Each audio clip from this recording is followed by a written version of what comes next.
और राजाति देवी। सुखदेव जी ये कथा परीक्षित महाराज जी को सुना रहे हैं।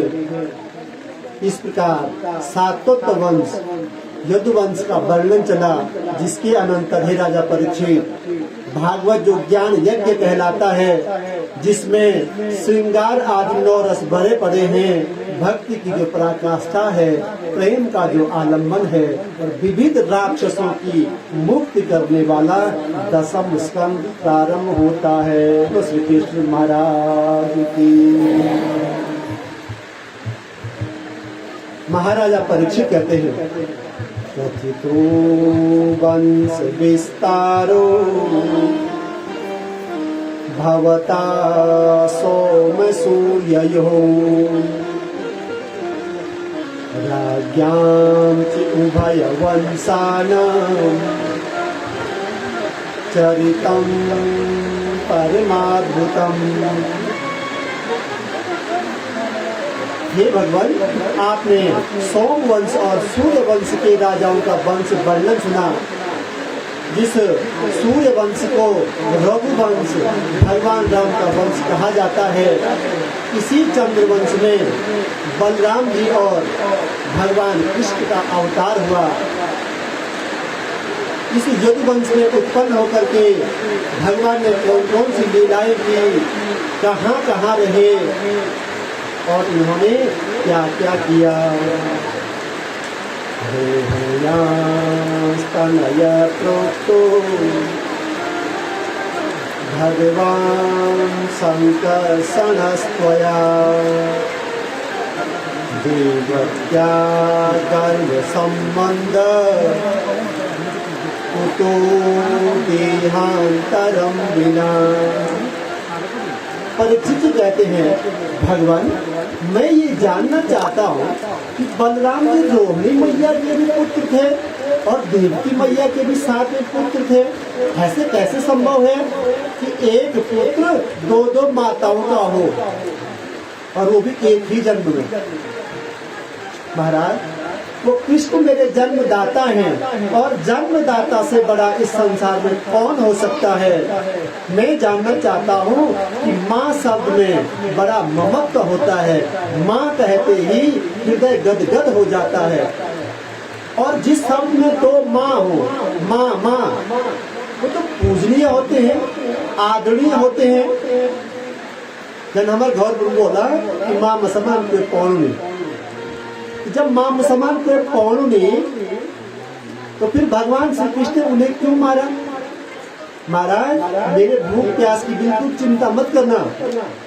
आज 4 दिन हो गए पूरे, मुझे भूख प्यास का पता ही नहीं चल रहा था। और एक वो दिन था जब जंगल में गया और भूख प्यास से तड़प गया था।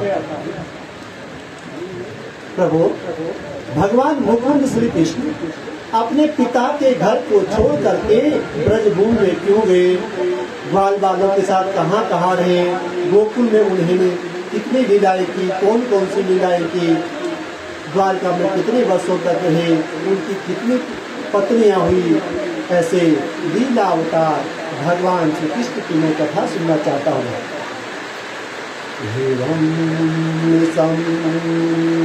भृगुनंदन साधुवादं दयासती स भगवान् अथ विस्फुरातं प्रत्यक्ष कृष्णचरितं कलिकल्मषघनं व्याहतुमारभत भागवत प्रधानम् एवं निसन्य भृगुनंदन साधुवादम। सूत जी कहते हैं इसे भगवान के प्रेम में श्रेष्ठ सुखदेव जी ने जब परीक्षित महाराज जी का ये प्रश्न सुना, गदगद हो गए और कहा, परीक्षित महाराज, ये प्रश्न पूछ करके आपने केवल अपना उद्धार नहीं किया है, ये हम सबका उद्धार किया है। क्योंकि भगवान श्री कृष्ण के बारे में पूछने वाला, बोलने वाला और सुनने वाले तीनों धन्य हो जाते हैं, पवित्र हो जाते हैं। हे परीक्षित, अब आप ध्यान से सुनो। एक बार माता पृथ्वी दैत्यों के अत्याचार से, अनाचार से दुखी हो गई और ब्रह्मा जी की शरण में गई। सारी व्यथा कथा सुनाई थी, बहुत पाप हो गया था पृथ्वी में। फिर ब्रह्मा जी भगवान शंकर को लेकर के भगवान नारायण की शरण में गए और वहाँ भगवान नारायण की सुंदर स्तुति की। जगन्नाथं देवदेवं विशाखतिं पुरुषं पुरुषसूक्तेन उपतस्थे समाहितः। ब्रह्मा आदि देवताओं ने भगवान नारायण की स्तुति की और फिर आकाशवाणी हुई। प्रभु ने आज्ञा दी, वसुदेव गृहे साक्षात् भगवान पुरुषः परः जनिष्यति तत्प्रियार्थं संभवं सुरस्त्रियः। आकाशवाणी हुई, हे देवताओं, अब विलंब मत करो, शीघ्र ही भगवान का अवतार होने वाला है। सारी जो आकाशवाणी ब्रह्मा जी को सुनाई दी तो सब देवताओं को बता दी और कहा भगवान का अवतार होने वाला है। देवताओं ने कहा, कहाँ महाराज? कहा वसुदेव गृहे, वसुदेव जी के घर में। तो क्या भगवान का जन्म वसुदेव जी के घर में हुआ था? भगवान का कभी भी जन्म नहीं होता है, भगवान का अवतार होता है। लेकिन मैं समझाने के लिए यहाँ पर जन्म बोलूँगा, अवतार समझना। भगवान का कभी जन्म नहीं होता है, भगवान अवतार लेते हैं। तो कहा महाराज कहाँ? कहा वसुदेव गृहे। तो प्रश्न आता है कि वसुदेव जी के घर में कहा भगवान ने अवतार लिया? उनका अवतार तो मामा कंस के कारागार में हुआ, लेकिन न गृह में क्या हो, गृहणी गृह मुच्यते। ये जो ईंट के, पत्थरों के, लकड़ी के जो डिब्बे बने हैं, ये घर नहीं माने जाते हैं। घर वो है जहाँ गृह लक्ष्मी हो, गृहिणी हो, वो घर है। इसलिए वसुदेव गृहे कहा। तो ब्रह्मा जी ने सभी देवताओं को कहा, जाओ आप वहाँ जन्म लो। तो देवताओं ने कहा, महाराज हम अकेले ही चले? तो ब्रह्मा जी कहा, नहीं, संभवन सुरस्त्रिय, अपने अपने पुत्रों के साथ, अपनी अपनी पत्नियों के साथ। देवताओं ने कहा, महाराज हमारी पत्नियां वहाँ जाकर के क्या करेंगे?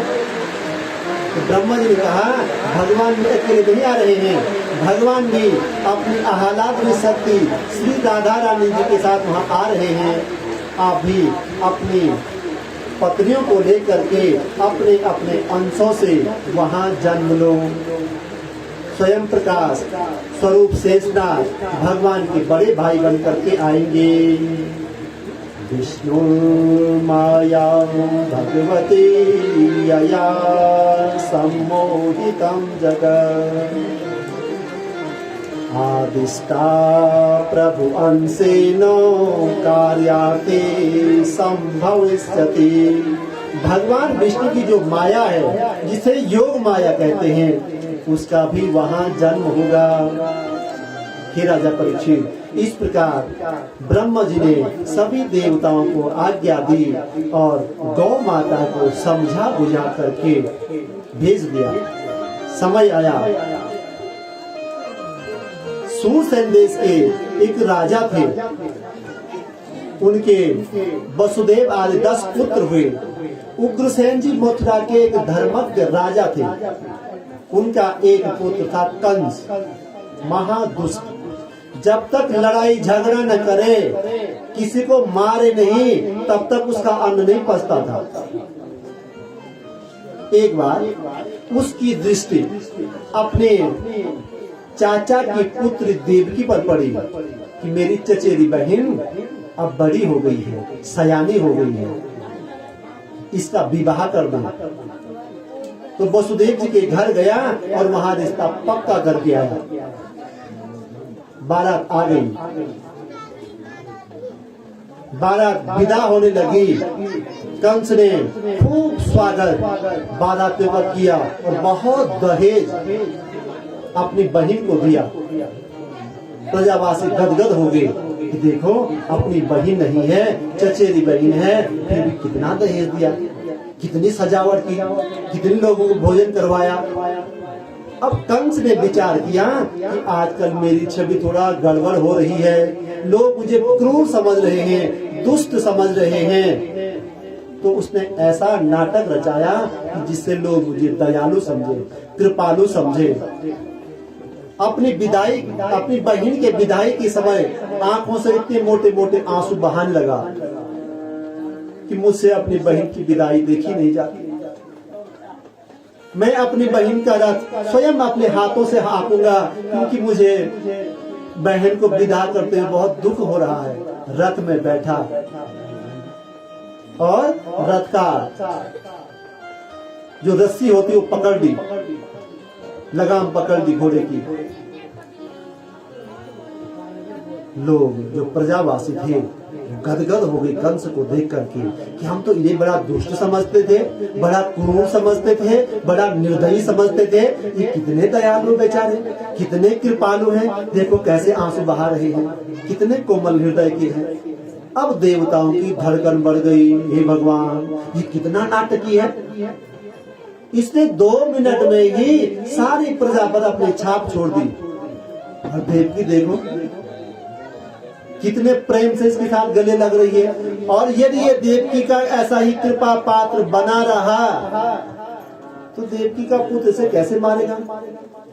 तो आकाशवाणी हुई, अस्यास्त्वम अष्टमो गर्भो हंतायाम बहसे बुधो।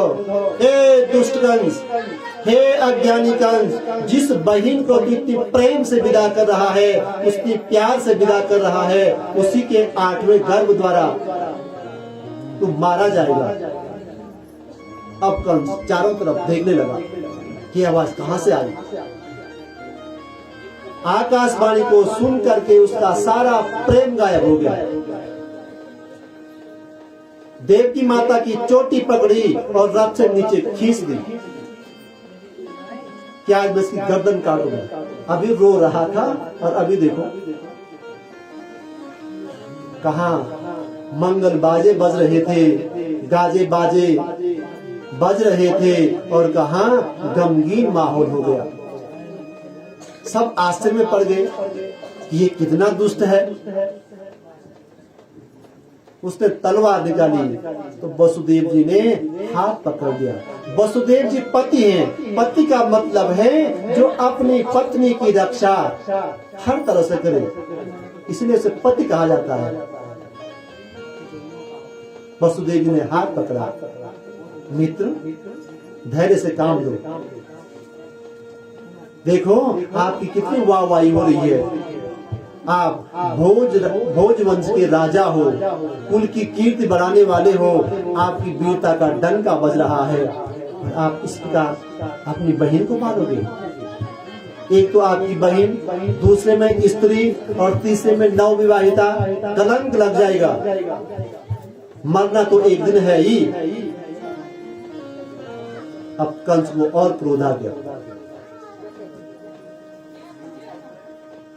वसुदेव जी बोलने लगे कि मित्र आपको भय किससे है, देवकी से है या उसके 8वें पुत्र से।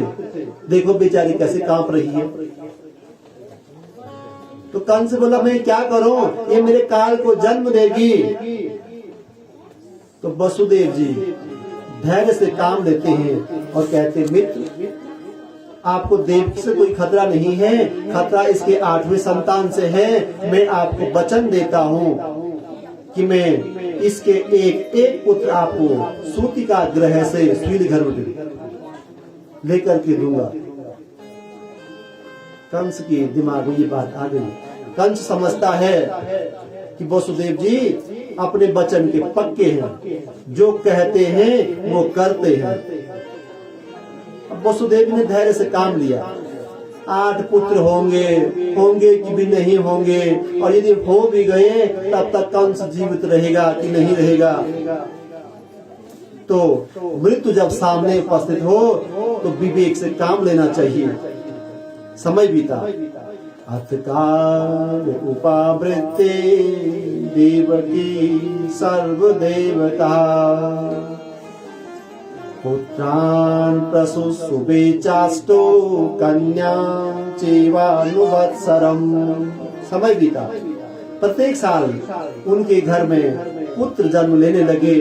8 पुत्र हुए और 1 पुत्री।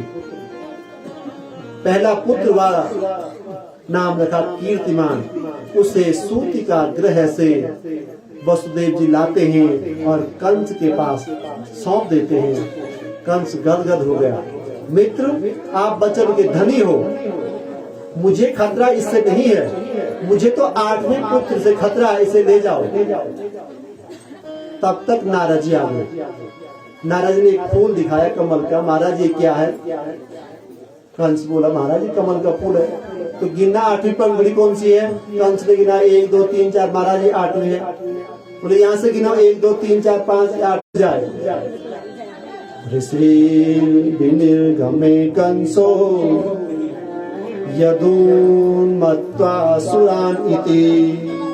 नारद जी के जाने पर उसने तुरंत वसुदेव जी को बुलाया और वो बच्चे के पैर पकड़ करके पटक करके मार दिया और दोनों को कारागार में डाल दिया। उग्रसेन जी ने बहुत विरोध किया तो इसने उग्रसेन जी को भी काली कोठरी में, यानी जहाँ बिल्कुल अंधेरा हो, जहाँ बिल्कुल भी उजाला न जा सके, ऐसी कोठरी में अपने पिताजी को बंद कर दिया। समय बीता। सुखदेव जी कहते हैं राजा परीक्षित, कंस स्वयं महाबली था, बहुत शक्तिशाली था, फिर भी उसने अनेक राजाओं से मित्रता कर ली थी। मगध नरेश जरासंध जिसका ससुर था, उसे बहुत से सहायता मिलती थी। प्रलंबासुर, अघासुर, चाणू, तृणावर, इनको अपने यहाँ रख लिया, मित्रता कर ली। कारागार में ही वसुदेव जी के 6 पुत्र मारे गए। 7वां पुत्र जब होने की संभावना हुई, सप्तमो वैष्णवं धाम यम अनंतम प्रचक्षते गर्भो बभूव देवक्या हर्ष शोक विवर्धनः। हे परीक्षित जी, देवकी के गर्भ में 7वें पुत्र विराजमान हो गए भगवान शेष के रूप में। देवकी को आनंद की अनुभूति होने लगी। फिर विचार किया कि कंस इसे भी मार डालेगा। बहुत दुखी हुई। विश्व की उस आत्मा अनंत ने देखा कि युद्धवंश ही मेरा सर्वस्व है, सब कुछ है, वो सताए जा रहे हैं, व्यथित हो रहे हैं। तो उन्होंने योग माया को आदेश दिया, योग मायाम समादिशा, कि हे माँ मेरा एक काम करो। योग माया बोली क्या काम करो? बोले गच्छ देवी ब्रजम भद्रे गोप गोभिर अलंकृतम रोहणी वसुदेवस्य भार्यास्ते नंद गोकुले। गच्छ देवी ब्रजम भद्रे, हे योग माया गोकुल में जाओ, वहाँ वसुदेव जी की एक पत्नी है रोहिणी, वो वहाँ निवास करती है। इस समय देव की माँ के गर्भ में मेरा अंश है, उसे रोहिणी मैया के गर्भ में प्रस्थापित कर दो।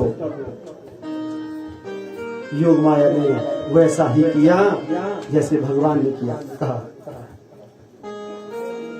और आदेश दिया कि आप नंद रानी के यहाँ गोकुल में जन्म लो। मैं देवकी का 8वां पुत्र बन करके आऊंगा। कंस आपको साधारण कन्या समझ करके मारने का प्रयास करेगा। आप अष्टभुजी बन करके प्रकट हो जाना और फिर देखना दुनिया आपकी कितनी पूजा करती है। काली मैया, कात्यायनी मैया, अंबिका मैया, शारदा मैया, दुर्गा मैया, अनेक मैयाओं के नाम से आप जानी जाओगी और पूजी जाओगी। और देखो सचमुच इस संसार में यदि सबसे अधिक पूजा होती तो माता रानी की होती है। 9 दिन नवरात्रों में और 9 दिन फिर गुप्त नवरात्रों में 9 चौको 36 दिन, लगभग साल में 36 दिन माता रानी की पूजा होती है। गदगद हो गई माता। योग माया ने भगवान का कहा हुआ कर दिया। कंस को भ्रम हो गया कि देवकी का जो 7वां पुत्र था वो नष्ट हो गया। अब भगवान श्री कृष्ण गर्भ में प्रवेश करते हैं।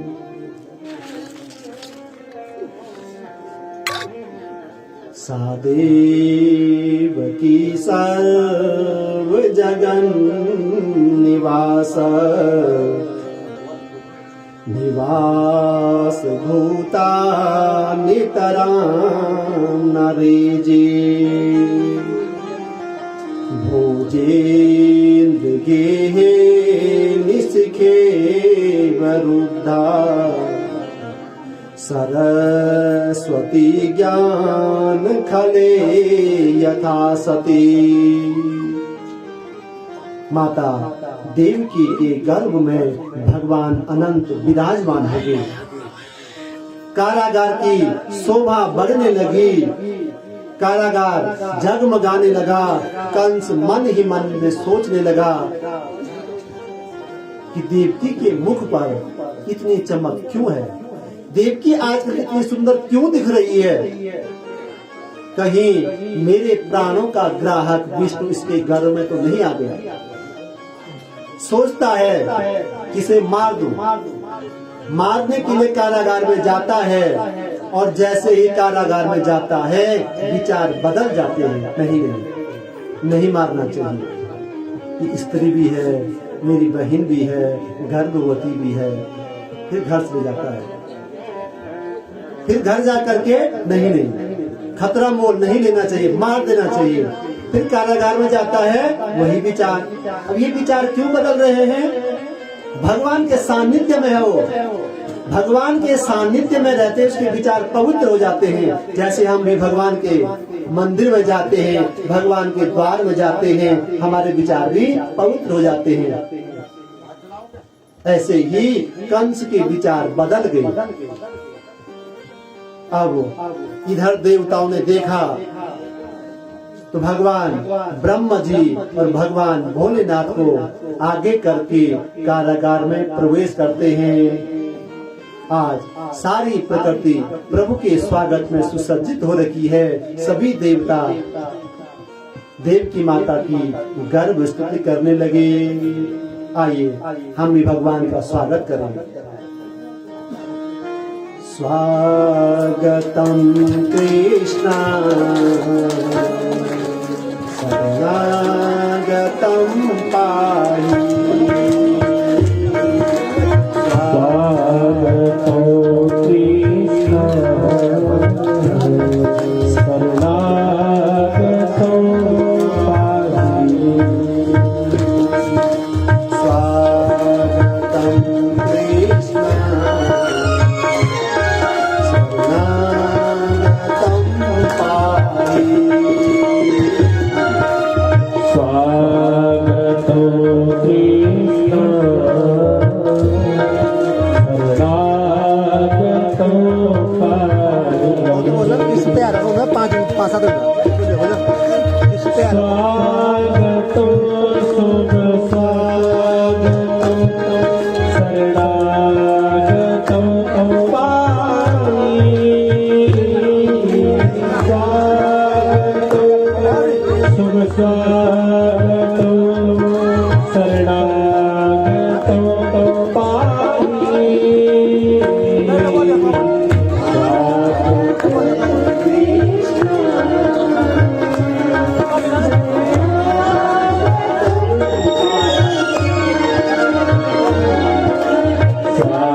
कह करके भगवान की गर्व स्तुति की।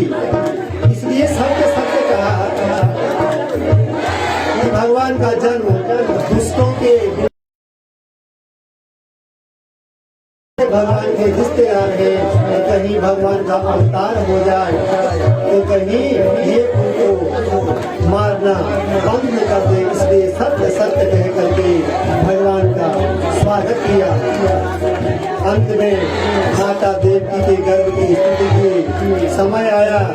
नदियां प्रसन्न होने लगी, रात्रि में भी कमल खिलने लगे, फूल खिल उठे, पक्षियां चहकने लगी, सुंदर वायु बहने लगी, अपने कुंडों से आग जमने लगी, गंधर्व विद्याधर नाचने लगे। भादों का महीना आया, कृष्ण पक्ष आया, अष्टमी तिथि आ गई, बुधवार का दिन आ गया, रोहिणी नक्षत्र आ गया। आज तो आनंद भयो जय कन्हैया लाल की, आज तो आनंद भयो जय कन्हैया लाल की।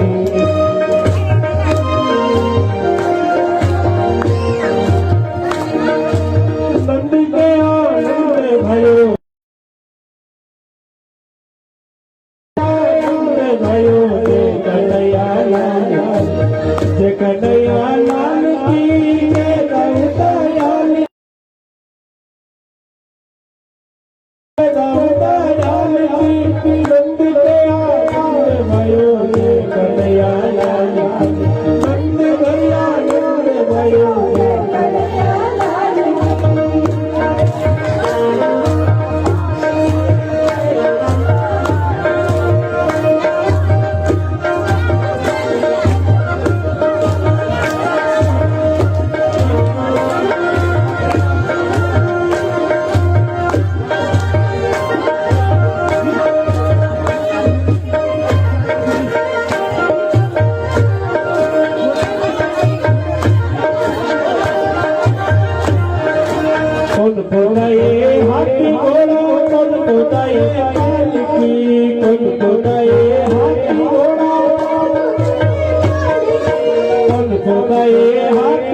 बोलो बालकृष्ण भगवान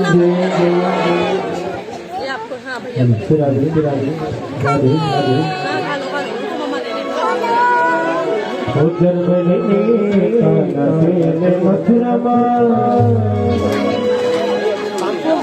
लीला रचाई ब्रिज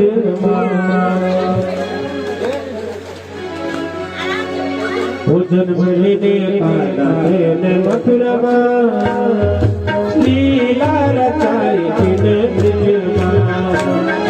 जन्म लेने का नसेले मथुरा लीला रचाई ब्रिज जन्म लेने का मथुरा लीला रचाई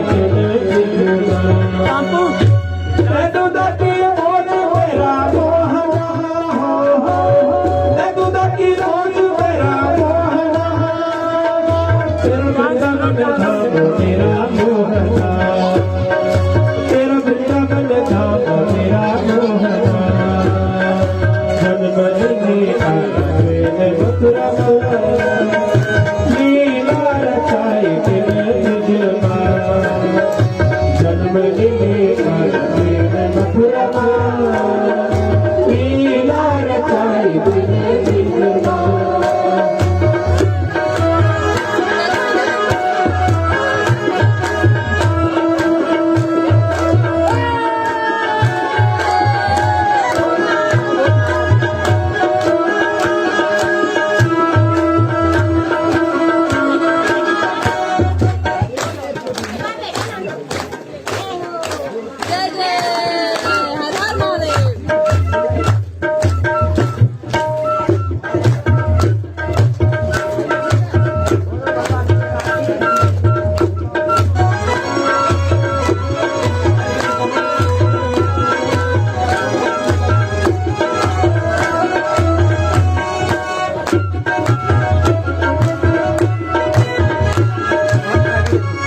जन्मदिने पालवेन मथुरा लीला रचाई तेने ब्रजमा जन्मदिने पालवेन मथुरा लीला रचाई तेने ब्रजमा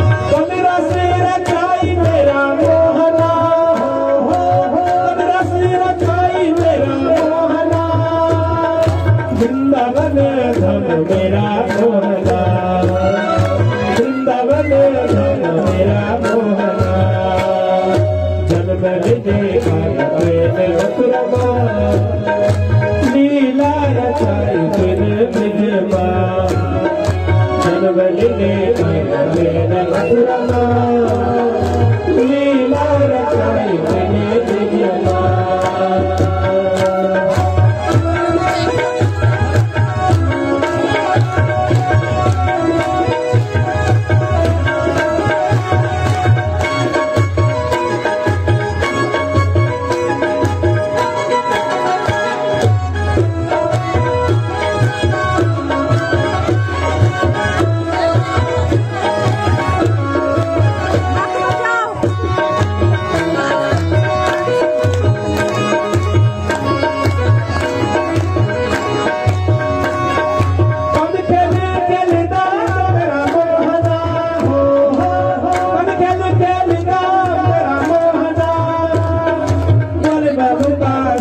मेरा मोहना बोल बाबू का मेरा मोहना जन्मदिने पालवेन मथुरा लीला रचाई तेने ब्रजमा जन्मदिने पालवेन मथुरा लीला रचाई तेने ब्रजमा लीला रचाई तेने ब्रजमा लीला रचाई तेने ब्रजमा भगवान श्रीमद् भागवत महापुराण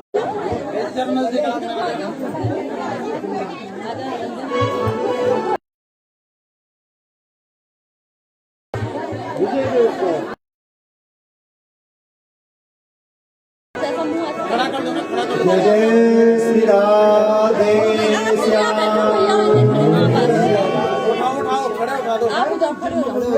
उस अद्भुत रूप को देख करके दोनों ने हाथ जोड़ दिए। अद्भुत क्यों है कि पालक 2 हाथ वाले होते हैं और ये तो 4 हाथ वाले हैं। जब तो अद्भुत है बालक धारण कर रखा है, बच्चे खाली हाथ आते हैं लेकिन उन्होंने शंख चक्र गदा और पद्म धारण कर रखा है। अनेक प्रकार से ये अद्भुत है। ऐसी दिव्य छवि को देख करके वसुदेव जी ने प्रणाम किया और कहा, मैं समझ गया आप साक्षात नारायण हो। प्रभु आपकी मैया डर रही है, मुझे इशारा कर रही है कि जल्दी करो भगवान।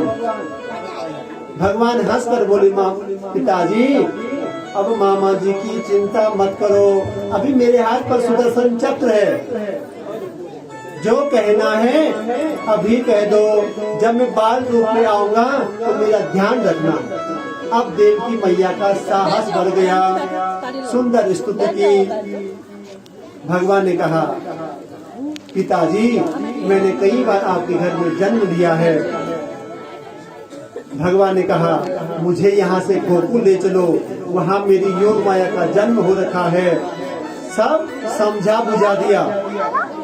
देवकी मैया तो मामा जी डंडा लेकर के आएंगे, इसलिए भगवान रोए नहीं, चुपचाप गोदी में लेट रहे। वसुदेव जी ने उन्हें उठाया, एक पुराने कपड़े पर लपेटा, अपने हृदय से लगाया और जैसे ही उस सूप में रखा हथकड़ियां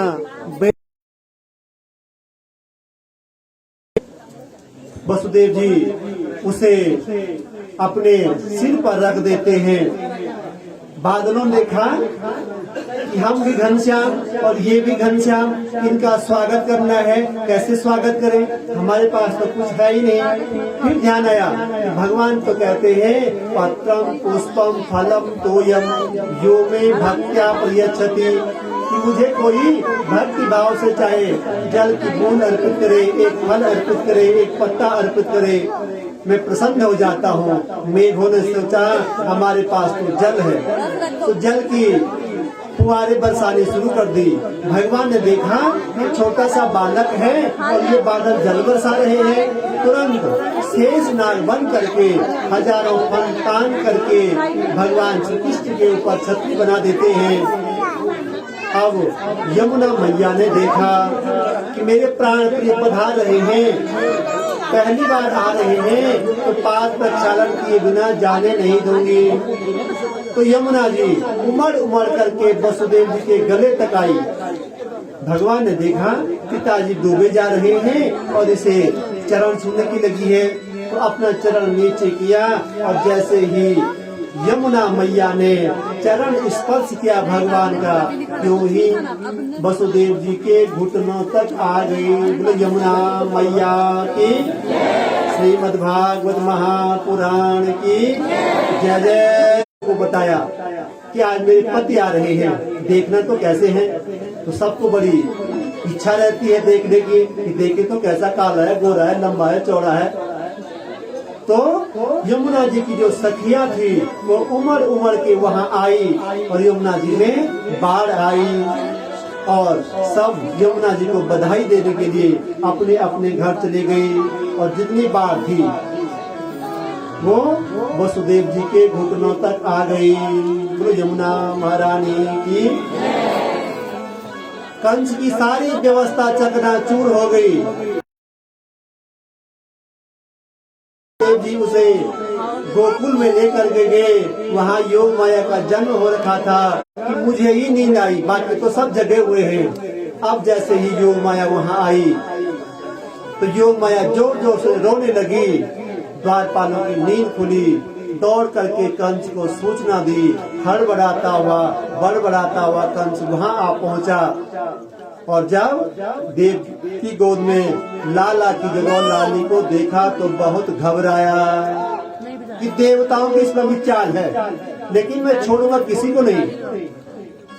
और देव की माता ने कई विनय किए कि भैया ये पुत्री है, इससे आपको क्या खतरा है, लेकिन वो तो दुष्ट था। उसने उस योग माया के पैर पकड़े, पटकना चाहता था और वो योग माया हाथ से छूट करके आकाश में उड़ गई।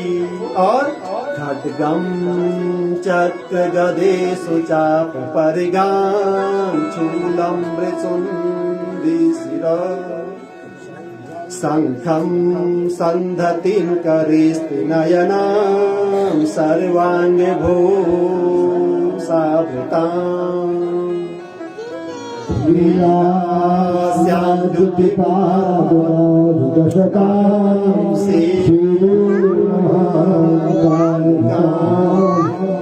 यास्तौ सपितो हरो कमलजो हन्तुं वह अष्टभुजा रूप में नाना प्रकार के आयुधों के साथ प्रकट हो गई और कंस से बोली किम मया हतसा मंद जातक खलु तवान कृतम। हे दुष्ट, मुझे मारने से तुझे कोई लाभ नहीं होने वाला, तुझे मारने वाला तो कहीं और जन्म ले चुका है। अब कंस घबरा गया, कांपने लगा। बहन जी बताओ कहाँ जन्म लिया। वो देवी बोली अब पूरी कुंडली मैं नहीं बताऊंगी, अब तू उसे ढूंढ ले। ऐसे करके वो योग माया अंतर्धान हो गई और विंध्याचल पर्वत पर जाकर के विराजमान हो गई। बोलो विंध्यवासिनी मैया की। विंध्यवासिनी माँ के नाम से वो शक्ति जानी जाती है। नंद गोप गृहे जाता, यही भगवान की अनुजा है विंध्यवासिनी मैया। यह सुन करके कंस बहुत दुखी हो गया, बहुत डर गया, कांप रहा है कि पहली बार पता चला देवता भी झूठ बोलते हैं। उस दिन आकाशवाणी हुई थी कि देवकी का 8वां गर्भ तेरा काल बनेगा, और आज वो देवी कह रही है कि तुझे मारने वाला कहीं और जन्म ले चुका है। अब बताओ, इन दोनों में से एक झूठा है कि नहीं है? या तो वो देवता थे या ये देवी झूठ बोल रही है। देवकी से क्षमा मांगता है कि बहन, मुझसे गलती हो गई, मैंने आकाशवाणी पर भरोसा किया और तेरे सारे पुत्रों को मार डाला, मुझे क्षमा करता। बेचारी देवकी क्या करती, क्षमा करके वहां से भेज दिया। उसने दोनों को कारागार से मुक्त कर दिया। सुखदेव जी कहते, राजा परीक्षित, कंस ने सोचा कि उस विष्णु को जीवित रखने का मूल धर्म है सनातन धर्म, और उसकी रक्षा करने वाले ब्राह्मण, तपस्वी और धर्म रक्षक क्षत्रिय, क्यों ना उन्हें जड़ से मिटा दिया जाए। यदि उन्हें जड़ से मिटा दिया जाए, सबको मार दिया जाए, तो उनमें वो विष्णु भी होगा, वो भी मर जाएगा। अब उसके राज्य में जितने छोटे छोटे बच्चे थे, उसने राक्षसों को आज्ञा की कि सबको मार डालो। अब एक नजर नंद भवन में भी डाल देते हैं कि नंद बाबा वहाँ क्या क्या कर रहे हैं, क्या क्या खुशियां मन रही हैं। आज बहुत साधु संत ब्राह्मण देवता नंद भवन में आए हुए हैं। नंद बाबा ने सुंदर भोजन कराया, गदगद हो गए ब्राह्मण देव। नंद बाबा चरणों में गिरे ब्राह्मणों के। ब्राह्मण ने कहा, नंद बाबा पुत्रवान भव। नंद बाबा बोले, ब्राह्मण देवताओं, ऐसा आशीर्वाद क्यों दे रहे हो? 90 वर्ष का हो गया हूँ, आज तक कोई संतान नहीं हुई, तो अब क्या होगी? तो ब्राह्मण देवता बोले, हम यही रहेंगे। नंद बाबा बोले, क्या करोगे आप यहाँ रह करके? बोले, भजन करेंगे भगवान का, संतान गोपाल का पाठ करेंगे, पितृ देवताओं का पूजन करेंगे।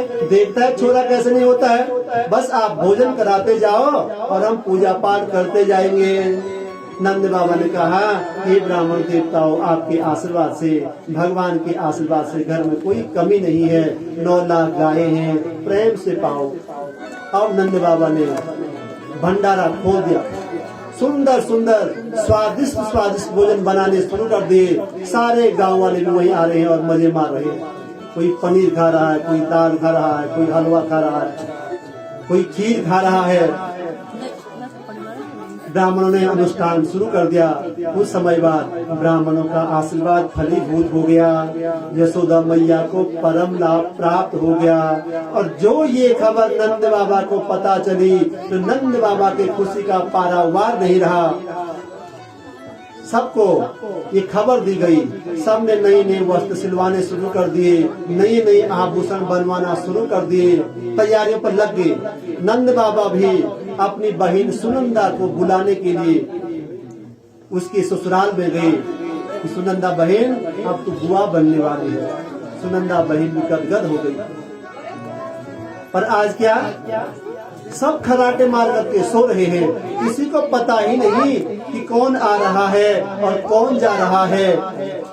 यशोदा सुनंदा देखती है, यशोदा भाभी अभी उठी नहीं, मेरे भैया कहाँ गए? अंदर कमरे में जाती है, यशोदा मैया वहाँ खराटे मार करके सो रही है और नंद बाबा पता नहीं कहाँ पहुँच गए।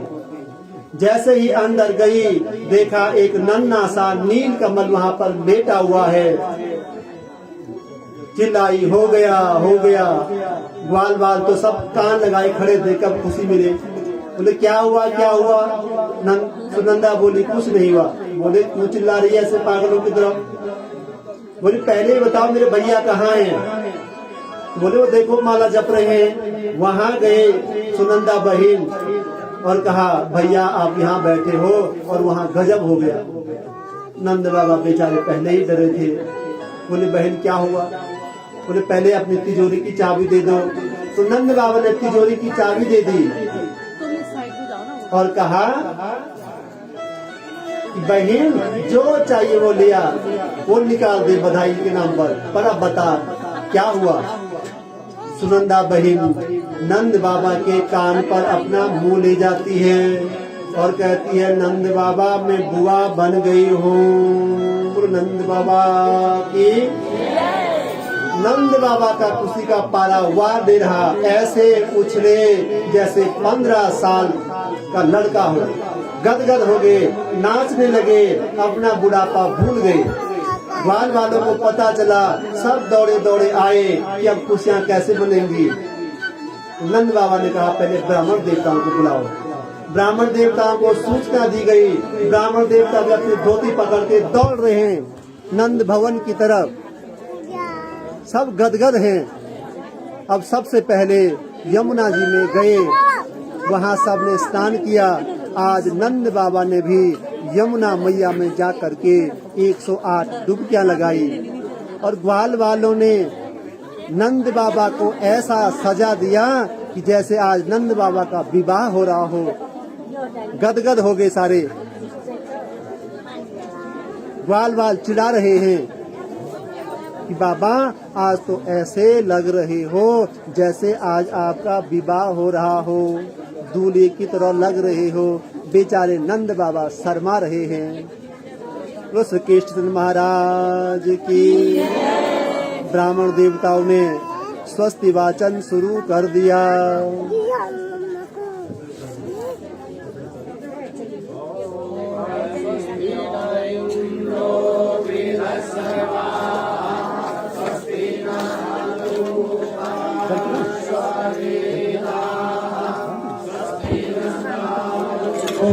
अरिष्टने में स्वस्तिनो बृहस्पतिर्दधातु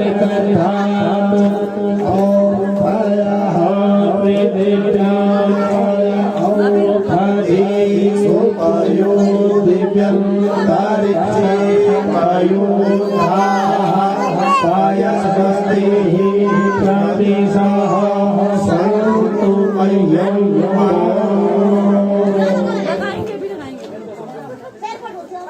श्रीमद् भागवत महापुराण की जय। जय श्री राधे श्याम।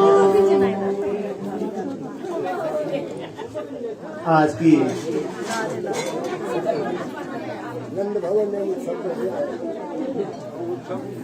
नंद भवन में भी बड़ा उत्सव हो रहा है। सब नाच रहे हैं, गा रहे हैं। जो बूढ़ी बूढ़ी माताएं हैं वो भी झूम रही है। आज तो नंद भयो जय कन्हैया लाल की, जय कन्हैया लाल की, जय कन्हैया लाल की, जय कन्हैया लाल की, जय कन्हैया लाल की।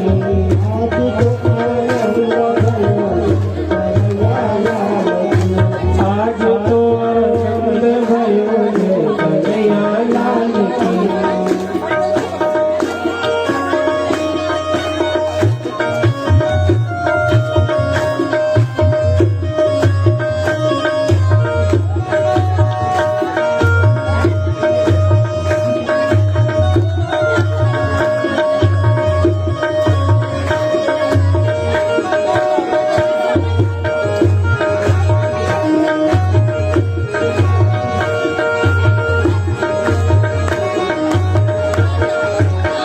जय कन्हैया लाल की, जय कन्हैया लाल की, जय कन्हैया लाल की, जय कन्हैया लाल की। आज तो नंद भयो जय कन्हैया लाल की, आज तो नंद भयो जय कन्हैया लाल की। नंद के नंद भयो जय कन्हैया लाल की, नंद के नंद भयो जय कन्हैया लाल की।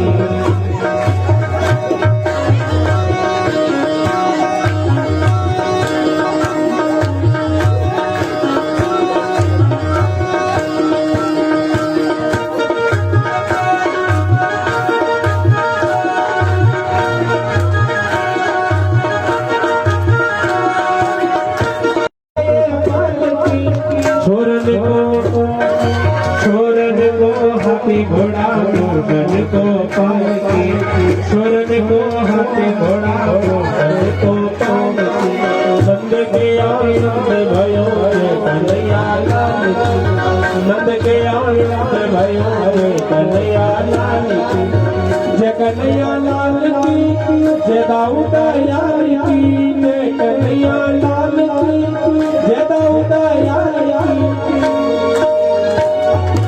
नंद के आनंद भयो रे कन्हैया लाल की नंद के आनंद भयो रे कन्हैया लाल की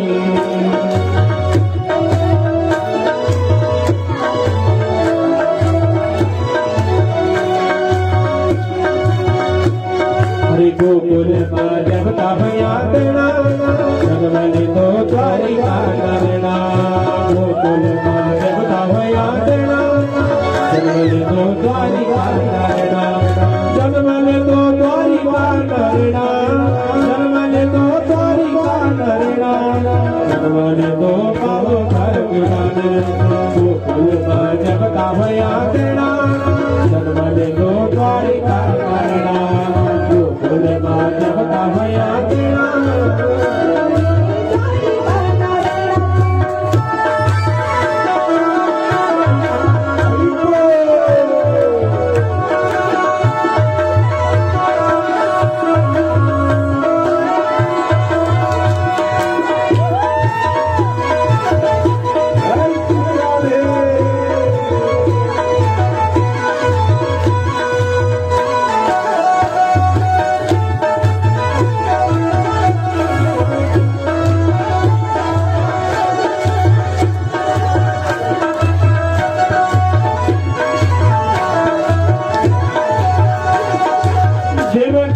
जन्म देते यशोदा ने पाली देवकी ने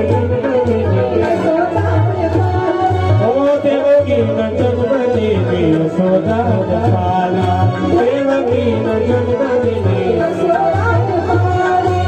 घुघरिया दी लटुली तेरे आंखें छलकारा घुघरिया दी लटुली तेरे आंखें छलकारा मथुरा वे धन धन नारिणा दो द्वारिका करना मथुरा वे धन धन नारिणा दो द्वारिका करना गोकुल में जब का भैया देना दो द्वारिका करना गोकुल में जब का भैया देना नरमले दो छलबली नारिणा नरमले दो बड़ा भगवाना जन्मले दो कृष्ण भगवाना अखोड़ी माँ देवता भया देना जन्मले दो द्वारिका करना अखोड़ी माँ देवता भया देना जन्मले दो छलबली नारिणा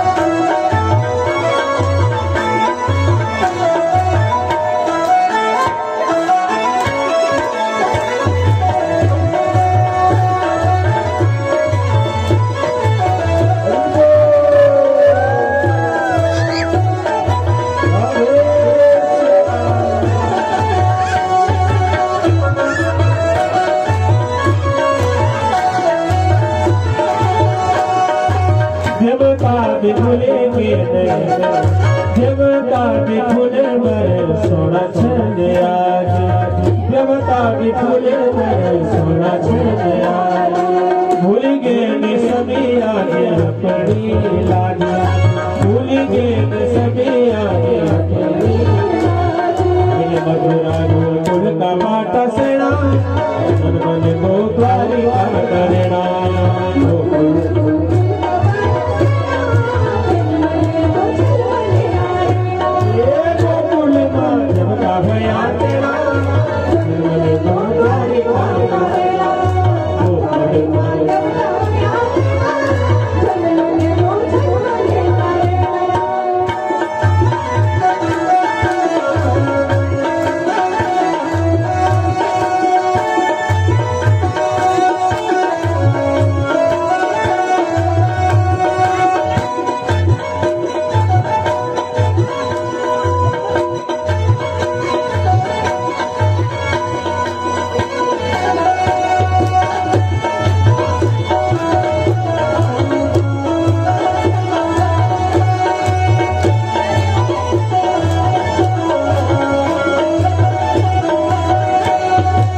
वसुदेव जी जड़ा भोला राजी कपारे वसुदेव जी जड़ा भोला जमुना कपारे गगन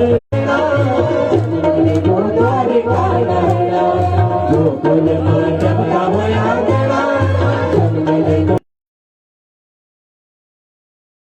द्वारिका नरना धर्मले तो द्वारिका नरना धर्मले तो बाला भगवाना गोकुल में जगता होया जगता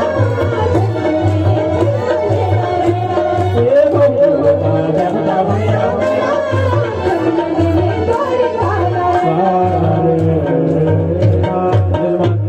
परिवार केवल आरती के लिए आगे बाकी यथास्थान बैठे रहे सभी लोगों से निवेदन है यथास्थान की आरती के दर्शन करें केवल कर्मकर्ता यजमान परिवार का आवाज सुनने हो तो आरती के लिए आगे आ जाए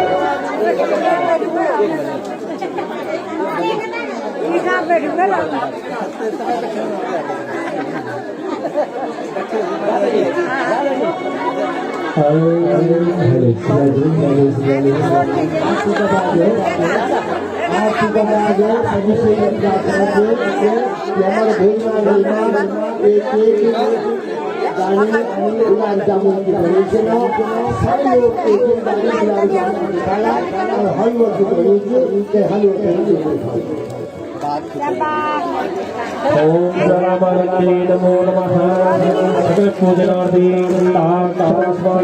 समर्पयामि ज्वालाग्रालपत्तु ब्रह्मशेषासुरभूषणं साधनो भीते भक्तिकाली नमोस्तुते आरती काल कृष्ण की अपनों जन्म सुफल कर लीजिए आरती काल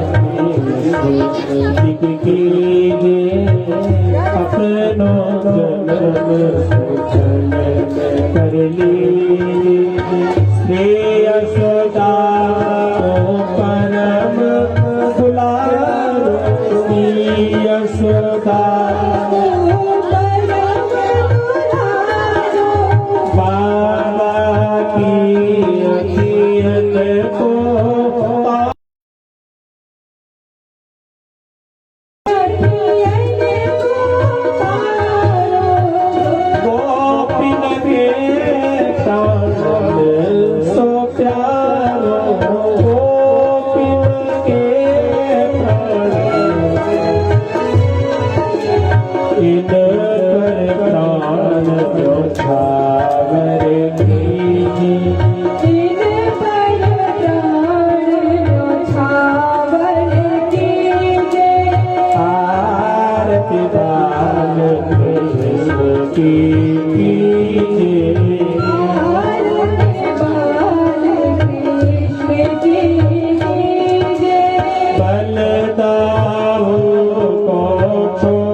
लेते चुरैया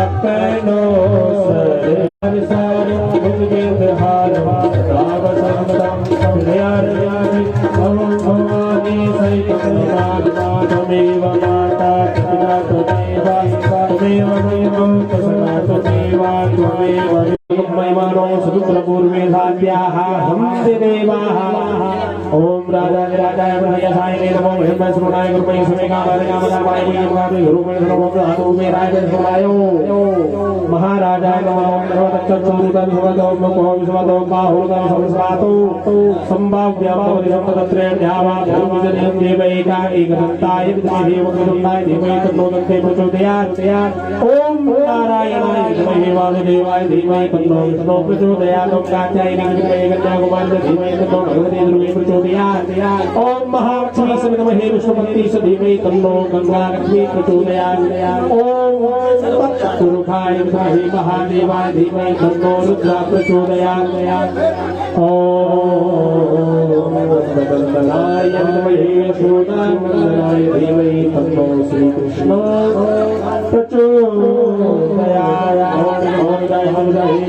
कृष्ण कृष्णाय धीमहि तन्नो श्री राधा प्रचोदयात् ओम जनेन्द्राय धीमहि रुद्राय धीमहि तन्नो प्रचोदयात् श्री भक्तिकारा वकुलचौ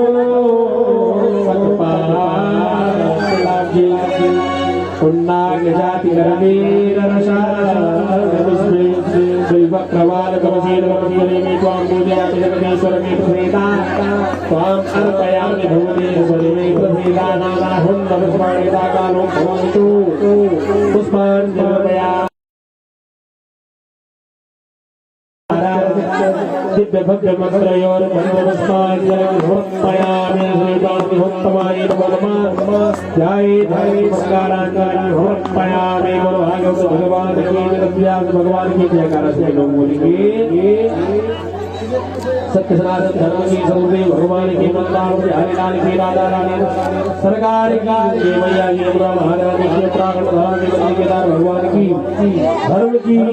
धर्म का प्राणियों में विश्व का गो माता की भारत माता की धूल नमस्कार हर हर महादेव जय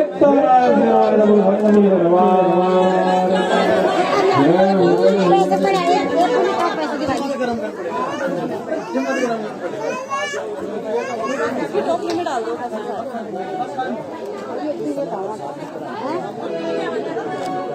अभी क्या में खड़ा हुआ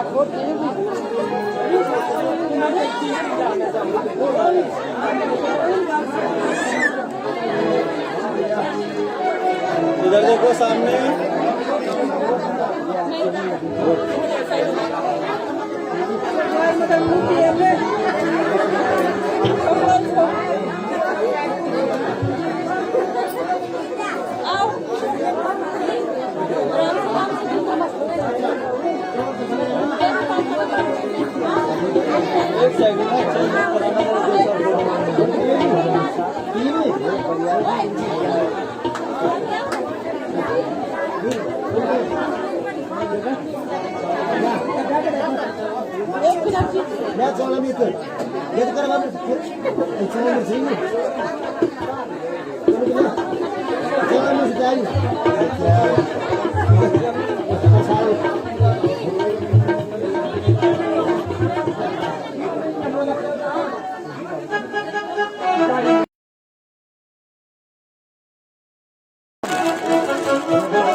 मंगल गाए मन से मंगल गाए अरे नंद बाबा को नौ भेटाए नंद बाबा को नौ भेटाए नंद बाबा को नौ गाए नंद बाबा को नौ गाए अरे नंद बाबा को नौ भेटाए नंद बाबा को नौ भेटाए अरे आनंद लो मंगल गाए आनंद लो मंगल गाए अरे नंद बाबा को नौ भेटाए आनंद लो मंगल गाए अरे आनंद लो मंगल गाए अरे आनंद लो मंगल गाए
बोलो राधा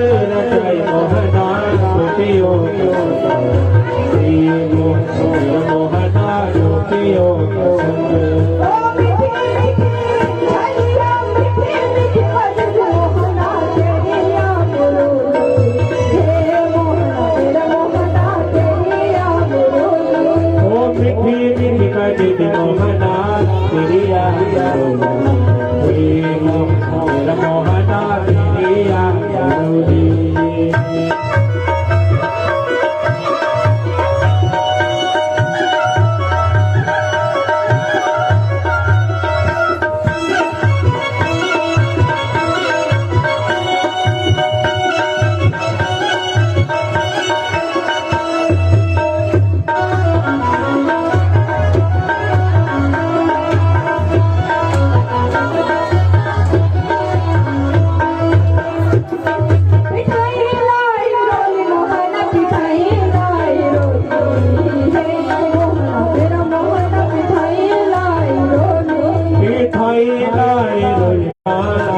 लाई